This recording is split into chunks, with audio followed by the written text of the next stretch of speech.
நான் உங்கள் பானாச்சி பேசுகிறேன். பாய் வீட்டு பிரியாணி மசாலாவுக்கு உள்ள ஜாமாங்க 150 பட்டை, கிராம்பு 50, ஜாதிக்காய் 7, சாஜிரா அரை கிலோ,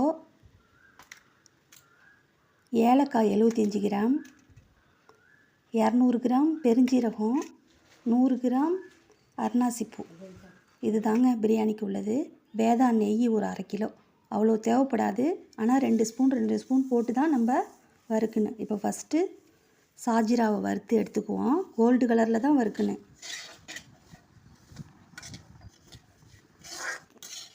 கோல்டு கலர் வறுத்துக்கிட்டே இருக்கும்போது நம்ம இப்போ அந்த பட்டையை மட்டும் நுணுக்கி எடுத்துக்குவோம்.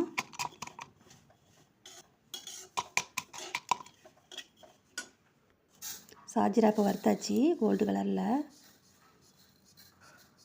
அதை கொட்டிட்டு இப்போ பெருஞ்சீரகம் வறுப்போம். இதையும் கோல்டு கலரில் வறுத்தாச்சு. நெய் ஊற்றி தாங்க வறுக்கணும். அப்போ தான் விறுவிறுப்பு இருக்காது. இது இப்போ அன்னாசிப்பூ வறுத்துக்குவோம். எதுவுமே தீஞ்சிராமல் வறுக்கணும்.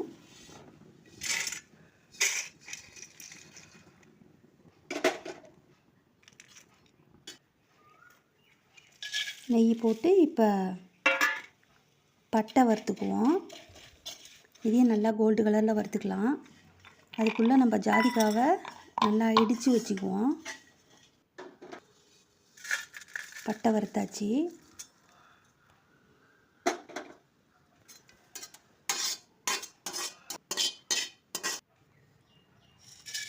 இப்போ கிராம்பை நல்லா வறுத்துக்குவோம். எல்லாமே நம்ம கோல்டு கலரில் வறுக்கணும். இப்போ நம்ம ஏலக்காவை வறுத்து எடுத்துக்கலாம்.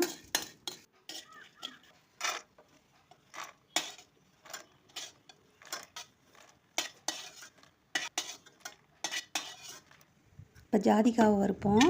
நுணுக்கி வச்சுருந்ததை இதோட முடிஞ்சிச்சுங்க வறுக்கிறது. இப்போ தாங்க எல்லாத்தையும் வறுத்து அள்ளிட்டோம் பாருங்களேன். இந்த மாதிரி கோல்டு கலரில் வறுத்து அள்ளின்னு நல்ல டேஸ்ட்டாக இருக்குங்க. இதை நீங்கள் செஞ்சு பாருங்கள், அவ்வளோ அருமையாக இருக்கும். இந்த மாதிரி ஸ்டோர் பண்ணிங்க ஃப்ரிட்ஜில் வச்சிடணும். நம்ம வெளியில் ஒரு டப்பா வச்சுட்டு ஃப்ரிட்ஜில் வச்சு சப்ஸ்கிரைப் பண்ணுங்கள், லைக் பண்ணுங்கள், சப்போர்ட் பண்ணுங்கள்.